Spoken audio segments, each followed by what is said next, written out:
students, welcome back to our another lecture in our course Environmental Modeling and Simulation. In today's class, we are going to explore the movement of contaminants through fluid, and in the fluid we are going to take a look at today is air, and we are going to see how with many assumptions the shape of the plume is a Gaussian plume.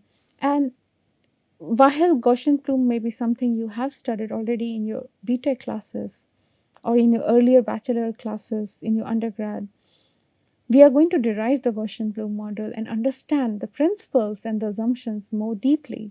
And we are going to apply very simple scientific principles to derive it.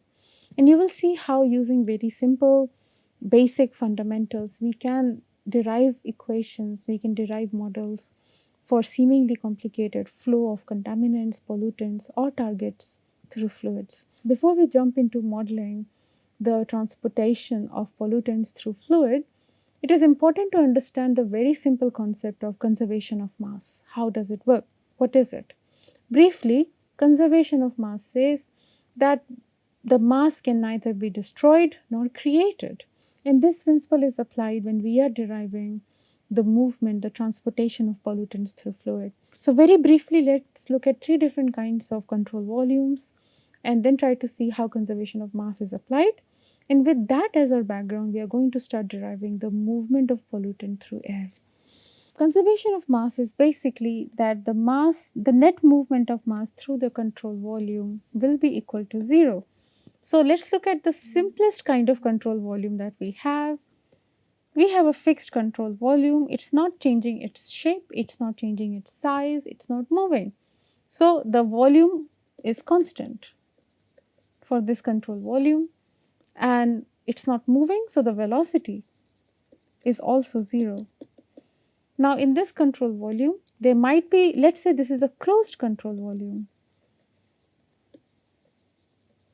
So there is no mass of the contaminant coming in or going out. Now remember, when we apply the principle of conservation of mass, we apply it on one particular kind of compound, chemical, material, or an attribute of the material. So attribute of the material could be DO, could be temperature, could be BOD. Compound that we are targeting could be, for example, fullerenes or some other pollutant. And then the chemical or the particular non-toxic compound that we might be targeting could be something like levels of carbon dioxide or levels of oxygen in the system. Now in this kind of closed control volume,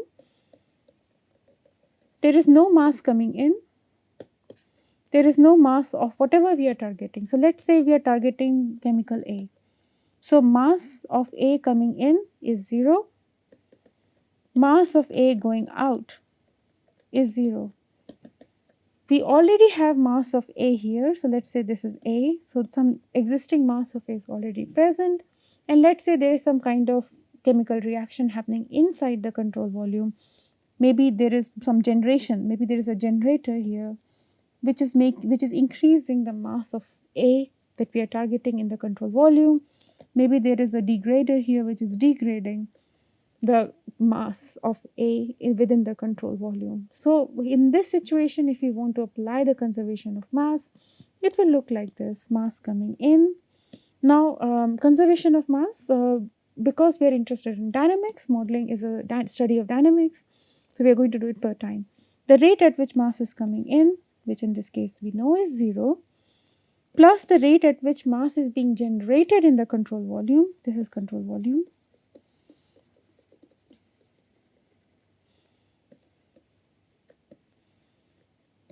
generation of mass within the control volume.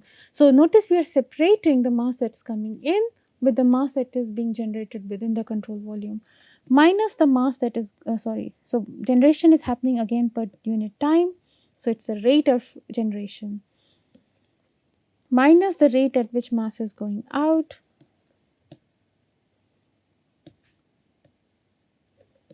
minus the rate at which the A contaminant is degrading inside the control volume.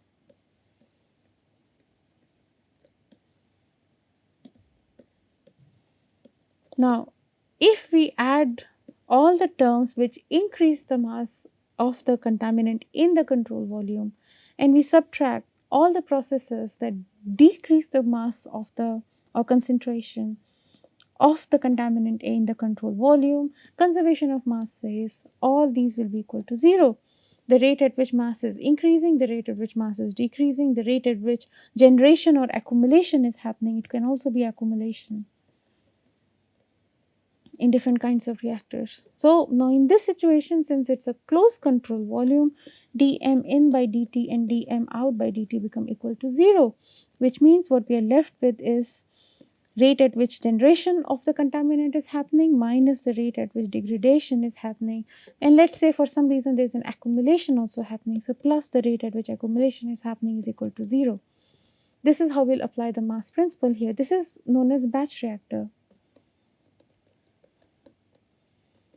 Now most of the models that we typically teach in our environmental sciences and also in civil engineering, chemical engineering, in the undergrad level are either some kind of batch reactor. When batch reactor is in motion, it is referred to as plug flow reactor. When dm by dt, dm in by dt and dm out by dt are not equal to 0, it's known as continuously stirred tank reactor. We'll talk about them briefly too, but they are some version of the same principle. Mass coming in, mass going out, generation, accumulation, decay.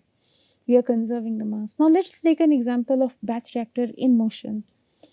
So typically in environmental sciences, batch reactor in motion is something that we see in certain kinds of flow in pipes and in rivers.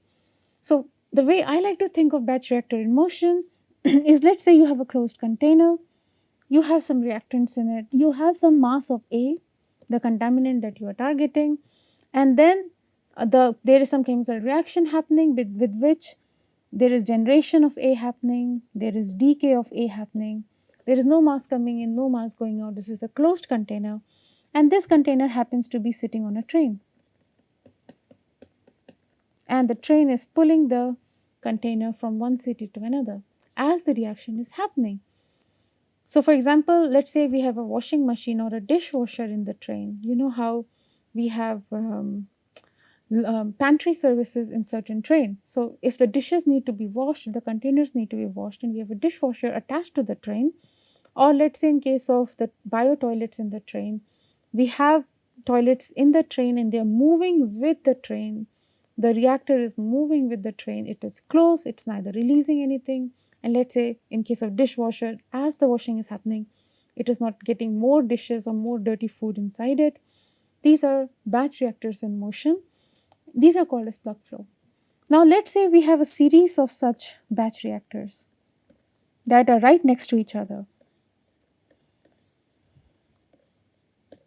And in each series we have some kind of reaction happening. Let's say first order decay of a contaminant A.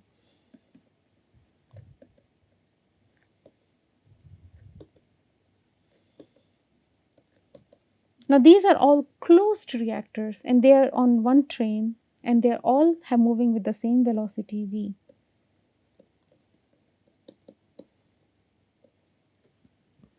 This is plug flow reactor. So each of these batch reactors act like plugs, and this is what we see with motion of fluids in pipes and in rivers. They can be roughly approximated to plug flow reactor.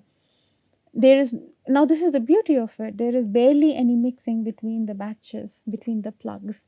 So the way to solve plug flow reactor is to look at one plug, is to look at one batch, look at all mass coming in, all mass going out, which will be equal to 0. All the accumulation happening inside the reactor, let's say there is inside the batch reactor, inside the plug, minus any decay happening inside accumulation or generation, minus any decay happening inside the reactor. Let's say we are talking about sewage and the sewage is degrading, so we might have some decay happening inside the batch reactor, inside the plug, and equate it to 0. These two terms will be 0, and this is what you will get. Yeah. So this is plug flow reactor. Now, so very similar to the batch reactor, but it has a velocity. The typical kind of questions that we ask is, let's say in Agra, the BOD in the river water was so much, the DO was so much. By the time the water reached Delhi, what is the BOD, what is the DO? So if you know the velocity of the river, you know the degradation constants, you can find out. Now let's look at the third kind of reactor. And in environmental sciences, we often use the word continuously stirred tank reactor. It's also known as CMFR. There are few assumptions in this. First assumption is this is your reactor. There's a continuous input of the contaminant inside the reactor.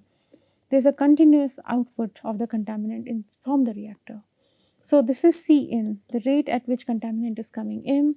This is C out, the rate at which contaminant is going out. Now since the contaminant is going out, so rate is Q in and Q out. Now if the control volume of this reactor is fixed, basically the volume is neither increasing nor decreasing. Where might it increase or decrease? Let's say in case of a bladder, in case of balloons, the volume might change, or in case the river is flooding, so the surface area that the river is occupying might change, or in case we are going through heating and cooling cycles in a reactor, then again the volume might expand or contract. Or if we are taking a reactor from one location high up in the altitudes, like in higher altitudes, then again there might be some level of expansion to be expected as the atmospheric pressure changes. So as long as all those situations are not happening, the volume is constant, then Q in have to be equal to Q out, because again mass coming in of the air or fluid has to be equal to the mass going out of the fluid. So Q in and Q out are same, and we can use a generic word Q. So we have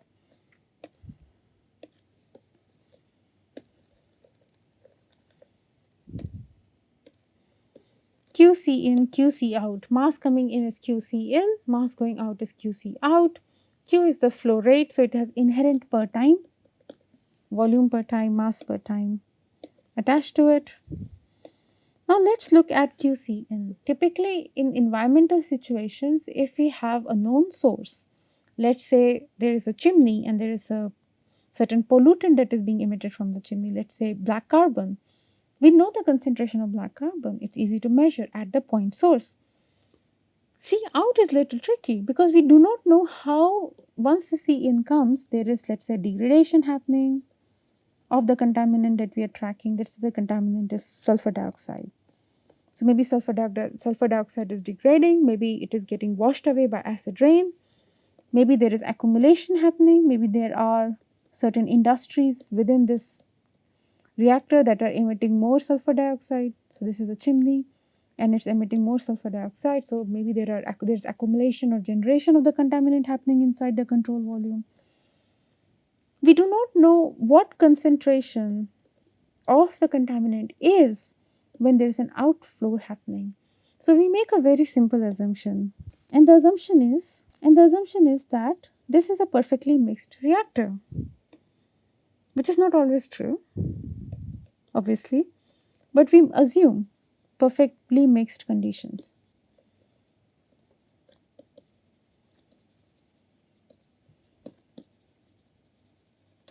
Now when we are assuming perfectly mixed conditions, so let's say the concentration inside the reactor is C at any given time, then the concentration of the contaminant in the fluid leaving the control volume will also be C. So C out will be equal to C. Now our system has become much easier. So we have C in coming in, the C concentration is here, the volume is V, and we have QC, and we have C going out. So now we can write our conservation of mass here. dm by dt, the rate at which mass is going to change inside this reactor, is going to be QC in minus QC out, which is QC. So mass coming in, mass coming out. Any generation of the contaminant happening within the control volume, and this has to be per time, mass per time. Any degradation happening, and this also has to, the unit also has to be mass per time. Now we can put this together and we can, this is a conservation of mass system. So here the difference between the batch reactor dm by dt. Just one correction, this is not 0, this is dm by dt. It will be 0 at steady state, if steady state is reached in the reactor, which in case of batch reactor and plug flow reactor does not make much sense. same here. And I'll tell you about steady state in a bit. So we had dm by dt is equal to this. Now mass can be written as concentration into volume. We are talking about mass of the contaminant in the control volume. So the V is the volume of the control volume. So we can rewrite this as dCV by dt is equal to QC in minus QC plus generation minus decay. Generation and decay are, again, I am reminding you, in the units of mass per time. Now dCV by dt, we can use a very simple principle that we know from differentiation is equal to C dV by dt plus V dC by dt. Since we established early on that the volume is constant, so this becomes equal to 0. So dCV by dt becomes V dC by dt. So what we get is V dC by dt equal to QC in minus QC plus generation minus decay. This is the typical way in which we solve our CSTR, continuously stirred tank reactor questions. This is continuously stirred, so CS is continuously stirred, it is a tank, and the assumption here is that there is a constant rate at which things are coming in, the contaminant is coming in, constant rate at which it is going out. Since it is perfectly mixed, the concentration of the contaminant going out is same as the concentration inside the reactor. Now in environmental situation, this is very relevant when we are talking about STPs, sewage treatment plants. So in sewage treatment plants, we have a system, let us say in ASP processes, activated sludge processes, we will have a system where the activated sludge is then, some part of it is recycled, is again put into the aeration tank as a seed, and some part of it is wasted. So in that place, we often apply the CSTR system. We make a control volume and we see how much ml VSS or MLSS is coming in, how much is going out, how much is getting recycled, and then we write the equation, and then at steady state what happens is the dm by dt becomes 0. So dm by dt becomes 0 at steady state. So steady state does not mean that things are not moving, they are moving, but the net change in the mass is 0. So we apply this 0 and then you can get some interesting equations. This is, so it is used in STPs, it is also used in case of pond. So let us say we have a pond here, we have a small rivulet or a small stream that is putting some contaminant, let us say nitrogen, another stream that is putting nitrogen, then we have agricultural runoff. So these are point sources, and this is area source. So the entire farm is putting in nitrogen or other nutrients like phosphorus, and then we have an outlet of the pond, and then we have some kind of settling of phosphorus happening with decaying biomass. So we have some kind of degradation happening, we have mass coming in, m in 1, m in 2, m in 3, we have mass going out, m out 1, and we have degradation happening. So we can write, and this is assuming that the pond is well mixed, which may not be the case, especially in areas where there is a tendency for temperatures to fall very low in winter and then again heat up in spring and summer. Then the ponds might get stratified. There are also other reasons why pond might get stratified, but assuming that the pond is very well mixed, we can apply CSTR system here, we can derive an equation, and then we can see at steady state what will be the concentration of the nutrient in the pond water. Now the obvious question is, we are never going to get a perfectly mixed system in which there is a continuous input, continuous output, and some kind of reaction happening.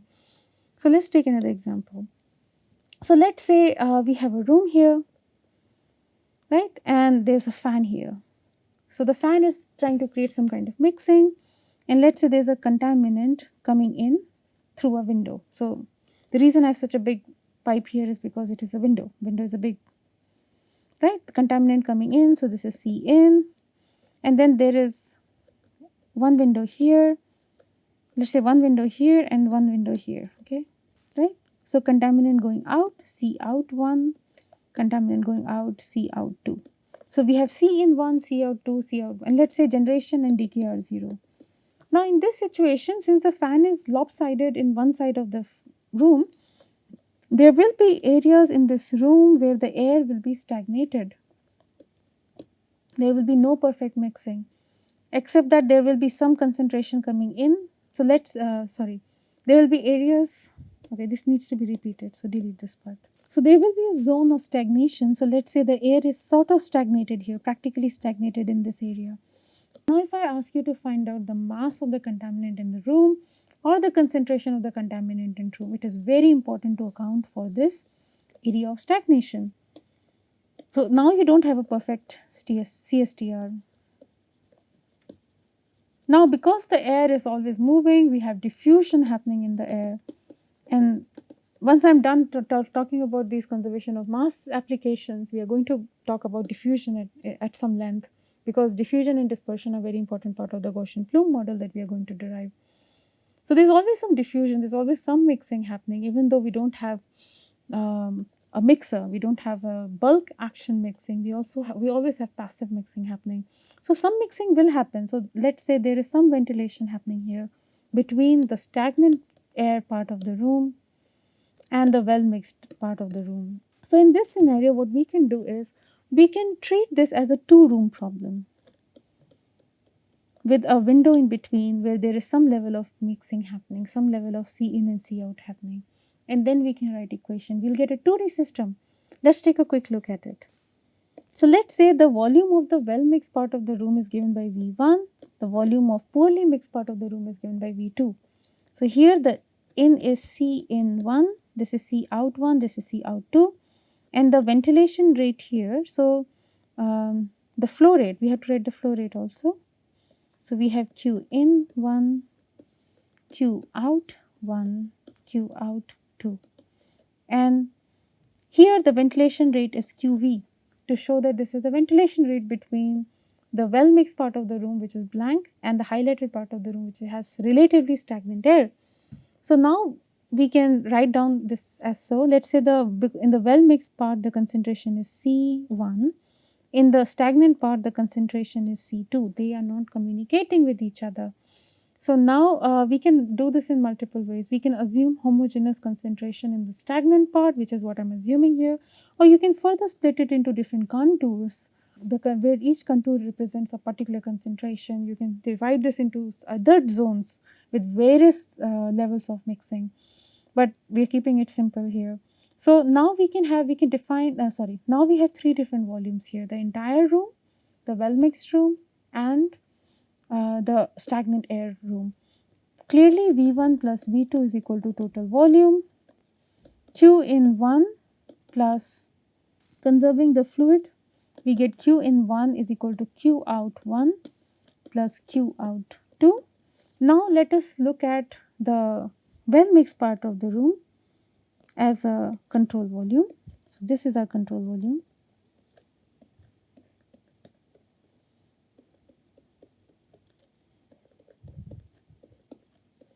So in this part what we see is we are going to apply, it's like a CSTR, and we are going to apply our conservation of mass.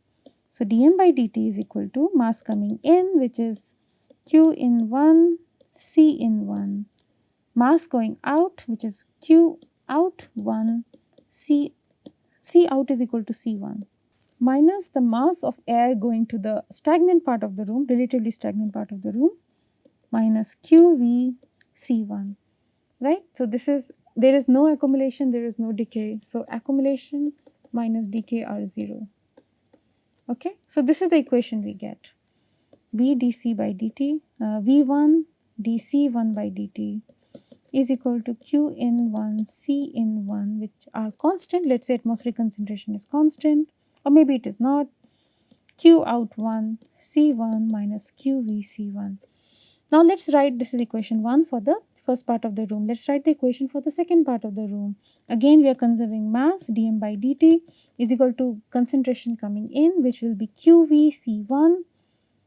Oh, by the way, there is something else happening. The flow here is not one directional, it is two directional, because it is ventilation, right. So there is, we need to add one more term here. This is the mass leaving the room, but there is an equivalent flow rate coming in, which is C2. Now here we have QV C1 coming in, QV C2 going out, and we have minus Q out C2. So this is the second equation. So again dm by dt for this volume will become V2 dc2 by dt is equal to qvc1 minus qvc2 minus q out c2, the second equation. Notice this is a two-dimensional system with two variables C1 and C2. The concentration in the stagnant part of room depends both on C1 and C2, the rate at which it flows, it changes. The concentration in the first room also depends upon both C1 and C2. So you can use the principles that we have studied, you can apply, you can find out the characteristic equation, you can understand if there are fixed points, what their concentrations are. For steady state, all you have to do is dc1 by dt is equal to dc2 by dt is equal to 0, because at steady state the rate at which concentration changes is 0. Alright, so this was application of our conservation of mass in the CSTR, which is not perfectly mixed. We can have systems where the volume changes and then we can no longer assume that C dV by dt is equal to 0. We can have situations where there are multiple zones of imperfect mixing, so we might have to separate them. We might have a situation where we have a CSTR in motion. So let's say we have a bio toilet on train, it is occasionally receiving the input of sewage and then it is treating the sewage, it's releasing some gases and it may also be releasing some wastewater, that treated wastewater that might be used for flushing or other purposes where we don't require very high quality water. So in that case, remember, whenever a reactor is in motion, all it has is a velocity. Okay, so with this background where you know how to conserve mass and you know the three basic kinds of reactors and you also have an idea how to incorporate for imperfections, let's get started on modeling the transportation of pollutant through fluid, and we are going to start with chimney emitting a pollutant in the air. So the basic setup that we have is we have a stack. So we have a chimney and it is releasing some pollutant. Let's call the pollutant X. Okay. Now, when it releases the pollutant, what we are interested in is at a given distance from the chimney, X, Y, Z. So let's say somewhere here we have decided the coordinate X axis, Z axis, Y axis. Right, for a given X, Y, Z, what is the concentration of the contaminant X? And we want to know this because people want to live around the industries, people want to who have their schools, and we want to make sure that people are not exposed to dangerous levels. Now, the pollution, the concentration of the pollutant X will depend upon many factors. Most importantly, it will depend upon the concentration of the emitted gas.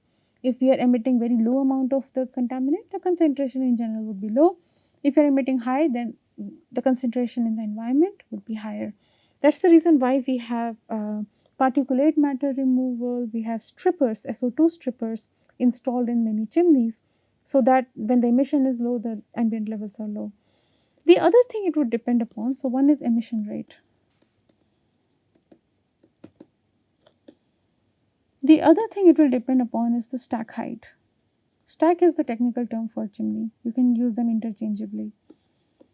So it also depends, that's the reason why actually we give height to the stacks to the chimney, so that the pollutants are released into the air way above the earth. So in an ideal scenario, by the time the contaminants come towards the earth, they have diluted a lot. That is why we require chimneys to be high, we use chimneys. Otherwise, if the emission is happening at this level, it will emit and it will, the concentration of the pollutant will be very high near the earth where humans live. Now, this may not be a very relevant situation for cities where we have lot of high-rise building, because now we are not just living on ground floor or ground plus 1 or ground plus 2, now we are living in skyscrapers. So people living at high levels, the higher floors in the skyscraper, may find themselves in the receiving end of the highest concentration of the pollutant. And we are going to talk about that situation in detail, not now. Right now we need to derive our basic model. Okay. The other factor on which the concentration will depend are the meteorological conditions.